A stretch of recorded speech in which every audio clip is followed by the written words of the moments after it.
and welcome back to another edition of the Madmen Sports Podcast. With me, as always, is my co-host, Jacob Haynes. Give him a round of applause. What's up, guys? And again with us for his third straight episode is our man, Diamond Dave. How you doing today, Dave? Good. How are you? Hey, Dave. Not bad. Just recovering from that Game of Thrones episode last night.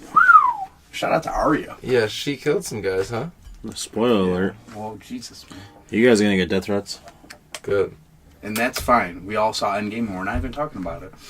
Anywho, so we had a big 2019 NFL draft this past weekend, along with all of the other entertainment out there. And this year's draft was way more relaxed than last year. Last year, the Bills had 2 picks in the first round, and they were searching for their franchise quarterback. And at the time, we were all kind of like weary of, what we would get out of Josh Allen. And it turns out that, we're still kind of weary about what's going on here, but He's the GOAT. yeah, some of us are more sure than others. Yeah, we can get into another argument if you want. We will in the off season because I'm not doing it now. This isn't his draft. This is class. literally the off season. Yeah, and later in the off season, I said. So, this year, the Bills went ahead and had the 9th pick in the draft, and much to like last week's podcast, Dave predicted them getting Ed Oliver. I liked that pick, and I thought it was awesome, and lo and behold, Ed Oliver falls to them at 9, and the Bills were able to snag him up. Dave, how do you feel about your pick being One right? of many predictions coming up that are going to be right. Listen to me. Whoa, oh my God. He's a witch. Spitting big facts. I love the pick. I think he was the second best defender in the whole draft class. And I think the Bills will love him. He loves to be here so far. Yeah, I've honestly not seen a draft pick be that excited about going to a Western New York, class or team in a long time. It's kind of awesome seeing him be so energetic and talk about his horses so often. And it was a great breath of fresh air to see a guy like him, who's not that tall, honestly. You think of defensive tackle, you think of a big guy. He's only 6'1", 287. Yeah, I mean, he's only an inch taller than me. You think about a big defensive tackle just clogging up the middle, but you have Starr. This guy's more of a pass-rushing defensive tackle. Jake, you've seen some highlights from this guy from Houston. This guy can ball, right? I mean, he is a 3-time All-American, so I mean, that definitely isn't going without saying that this guy's an animal.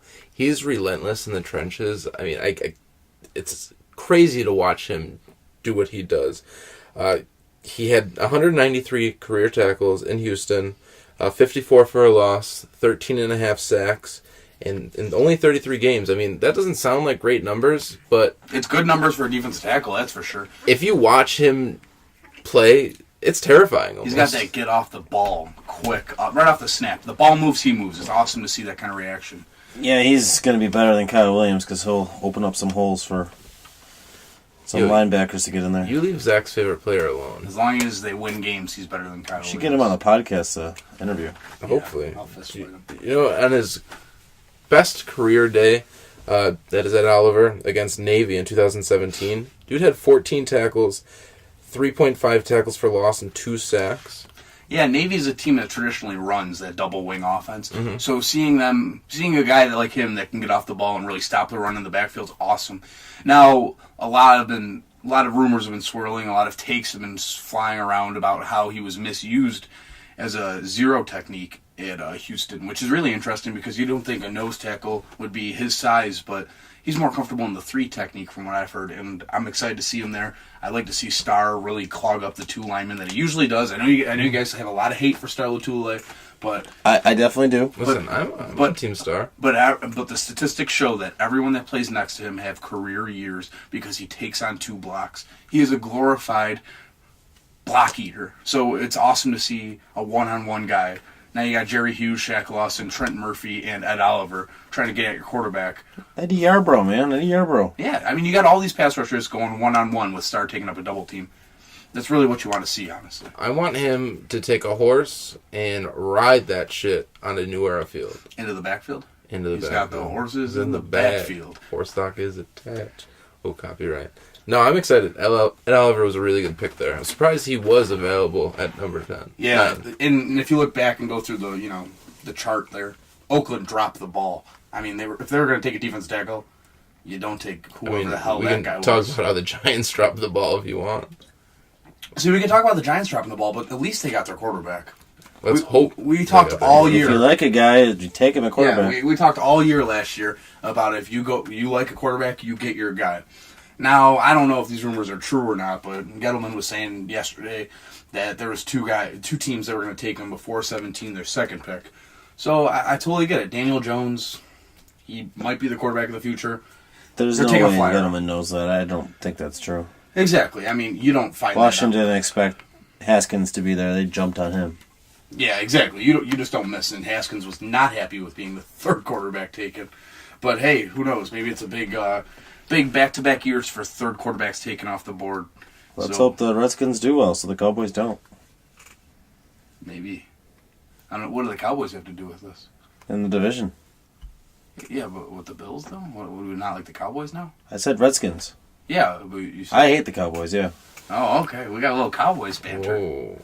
It's a hot take. Slander on the Cowboys. What did you say? Bill's playing this year. And the Redskins. Are you a Cowboys fan, Jake? No. Fuck America's team. And fuck the Cowboys. Fuck the North Cowboys. America's team's better than America's team. You know what I'm saying? Go Bills. Yeah. Fuck the Cowboys. I don't like Zeke Elliott. But that's... Cody Ford. Cody Ford Round was our 2. second-round pick. And honestly, this guy was a stud. And this is a steal. This is the steal of the draft for the Bills here. Because he had a first-round grade on most of the teams. Don't know why he fell. I think it was just more of a need thing, and there's so many talented players ahead of him still. Kind of a deep draft on defense, so... He could start at tackle and guard. Yeah, I think not at the same time. I think he starts the season as your right tackle, and I'm very excited about that, honestly. I'm really looking forward to it. Jake, what's your take on Cody Ford? I'm excited. We really needed one more offensive lineman to kind of solidify that offensive line. Now you have the ability to move, let's say, Deion Dawkins on the inside, because there was whispers of him being able to play guard when he came into the NFL. And he did not have a good year last year. No, so you he need struggled. to find a spot where well he's last year able on to the be offensive line. successful. You need him to be successful somewhere because he was a high pick for you. Mm-hmm. Now with Cody Ford, he's a guy that, he's played in front of 2 Heisman Trophy winners now back-to-back. So he's got a little bit of some clout to him at the 38th pick there. So yeah, true. And speaking on the run game, I don't want to say he's a run blocker, but certainly he's more comfortable blocking the run. I mean, you're going to have to do both in the NFL, but that's something to keep an eye on, how well he progresses in this rookie year. He needs to keep Josh Allen off the ground. Yeah, that's all we care about. That should be his only job. Keep my baby safe. yeah, that's a huge key. Now, really what Bean and McDermott built now is huge competition at the offensive line now. You have about 10 guys deep here that could be interchangeable parts. You don't know who really makes it out of training camp. That'll be time for another discussion as well. So it's really interesting to see them go ahead and grab Cody Ford. Now, Bean came out right out and said on Saturday that he was looking to trade back into the first round on Thursday night in order to get Cody Ford, but the price was too high, and I kind of respect that. I like that in the last 2 years he's liked keeping the picks to the year of draft. He doesn't like reaching into his future, which is awesome because I don't like when you mortgage futures for players Except for that are next unknown. year's 7th round pick, that Corey Coleman experiment. Yeah, that's okay, though. I'd rather not have a 7th rounder. It's one less time I have to watch the actual draft. He's got a cool beard, too. Cody Ford? Yeah. I think he's got an awesome look. That's the kind of offensive tackle you really want, You want just a mean-looking motherfucker. exactly. And we definitely know 3 stars on the offensive line. Mitch Moore, the guy from Kansas City we picked up. Mitch Morse is definitely your starting star. Dawkins and Ford will be the tackles. Yeah, I think Dawkins has a little competition with Nasiki from Washington at the left tackle. I'm excited to watch him play. I think I can't wait for training camp. Let's just start today, honestly. Let's just see this competition really brew. Hey, Roger. Let's start right now. Expedite it. Oh, collusion. All right, and then to our 3rd round pick, Devin Singletary. Now, Confusing. what happened with this pick? Listen, we're not going to sit here and we're not going to sit here and knock the pick. I love the running back. I think he'll be good. I think he's what we need, but they should have shipped McCoy out of here. Yeah, there's still time for that, and if they want to keep all 4, let's just keep all 4 and roll with it. I'd rather just got rid of him for at least a 6. Yeah, I mean, we really don't know what his value is. His cap is high, and there's not a lot of teams that could kind of carry that cap. And then usually when you trade players, you usually keep them on your cap for the year anyway, so it's a lot for the Bills to have to kind of manage here. But Devin Singletary out of FAU, he's a shifty runner, gets into space, His classic line, I guess he had like 771 carries out of his 714. 14 carries. With 66 touchdowns. Yeah, so his college coach, or Brandon Bean said, he just doesn't get tackled, so you don't have to worry about that wear and tear with that many carries. And I'm all in on that. We got a lot of weapons on offense right now, so someone's got to be that man out. The thing to talk about, though, which I don't see as a concern with the addition of TJ Yeldon, we do have that receiving back now. He only had 6 receptions last year. Yeah, Singletary definitely isn't a receiving back, but I mean they have so many different paces of backs now. They have a shifty receiving kind of Swiss Army knife with LaShawn McCoy there, and then you go ahead and then you get the mauler kind of ground and pound Frank Gore guy who's still kind of be a little shifty. Then you got TJ Yeldon with the catches out of the backfield, and he's got some years on him, but not as much as the other two guys. True. So they took 3 30-year-olds about a month ago. Now they're down to, a couple 20-year-olds and 2 30-year-olds, even money now, And there's something I do want to say again.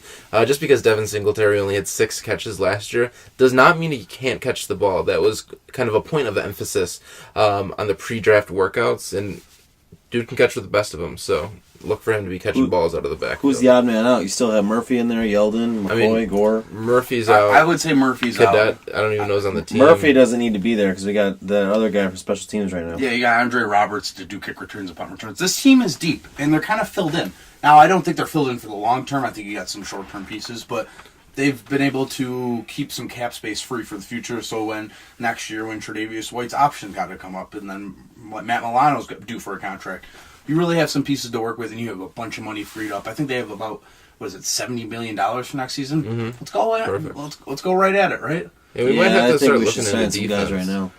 Because, you do have your kind of secondary reaching the end of their contracts, Micah Hyde, Jordan Poyer, getting... Yeah, we still don't have a true pass rusher on this team, so hopefully Oliver answers that for us. Yeah, mix him in with Trent Murphy, and they really don't know what they're doing with Shaq Lawson yet. I would keep him, but also you don't know what kind of contract he could expect. I can't imagine he's looking for anything huge. It depends. If he's smart, he notices that his production has been lacking. He's been injured a lot. Contract. I do think he's going to turn up this year, though. I think he had a great year last year. He had a good last 6 games. He had a really good last 6 games. Last year was his best year. Now, kind of moving away from the draft picks, we snagged a couple linebackers for depth, and we got a tight end who's more of a project guy, and I think over time we would like to see him kind of become more successful and kind of take over a role from Tyler Kroft because, we don't really know what we're getting out of Dawson Knox, but it would be good to have someone there for the long term. Obviously, they didn't get Hawkinson or anything like that because they went before him, and Noah Fant went really early in the draft. So his tape looks good, Dawson's. Yeah, he's kind of a put-together guy who could really use a lot more time to develop, and I think the Bills are okay with doing that for the team. He'll definitely play a lot. He's going to be a big factor in the offense. He has to play. Yeah, I think the Bills' offense is going to have a lot of weapons to play with, and it's time for Brian Dable to really put up or shut up, which, from what he's shown me with Josh Allen's development last year, I think he can put up. But the time will tell on that one. So kind of after the dust settled on the draft, not too far after, like 5 minutes later, we got the local guy, Tyree Jackson, signing for a guaranteed $75,000 contract. That's nice walk-around money for first, right? Mm-hmm. Yeah, let's hope he gets some playing time preseason. Maybe he could put Derek Anderson on a job. Where do we think he lands? Does he land on the top 3 quarterbacks? Does Anderson kind of go to the booth for the running back quarterback with Ken Dorsey there? I definitely think Tyree Jackson is making this team. You look at last year, Derek Anderson did not want to suit up. He rode that concussion. I think he still has it. 3 times longer than he had to. Not feeling good today, He Coach. does not want to play. Game day, son. Tyreek Jackson's gonna come hungry. Yep. He's gonna fucking kill it. He's not gonna make it any. There's a reason why he'll definitely be on the team, whether it's practice squad or not. I don't know, but his tape, he's good enough. The Bills want him. Listen, we know better than anyone else, any other team in this country, what he is. He's in our backyard. We know what he is. He's a fan favorite. He's something awesome to root for in the summer here. Now. What kind of progression does he have? Because he didn't get a quarterback's coach until he got to the college level at Division I. So it's really interesting to see how much time the Bills are willing to put into him as a backup, essentially for his career behind Josh Allen, if they ever get to that point. Mm-hmm. I think we're talking about him more because he's a Buffalo guy and he went to the Bills. But other than that, No UB players got drafted, which was a surprise to us because locally we thought these guys were studs. Obviously, that didn't come out. It was a shame Anthony Johnson didn't get drafted.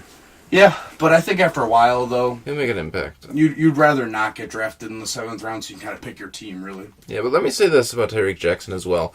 I am aware that the Bills front office do have a good relationship with the UB Bulls. They definitely like how their head coach is kind of forming these young men and kind of developing them as players. So I think that's why we're certainly taking a look or giving a chance to Tyreek Jackson. Yeah, and his build is very similar to Josh Allen, so I think that, I'm kind of a realist when it comes to Josh Allen. I think we could be looking more at, maybe he develops faster or kind of on the same level as maybe Josh Allen, and you have an easy replacement if Josh Allen doesn't really pan out. Now, I don't think they're on the same level professionally yet. I think there's still a lot of room for them to grow. But I could definitely see them keeping him as more of a let me help you and you help me type of situation, Yeah, actually, fun fact. Do you know we have a Logan-esque type player on the team now? Dawson Knox. He was on the walk-on at Ole Miss as a quarterback, backing up Chad Kelly.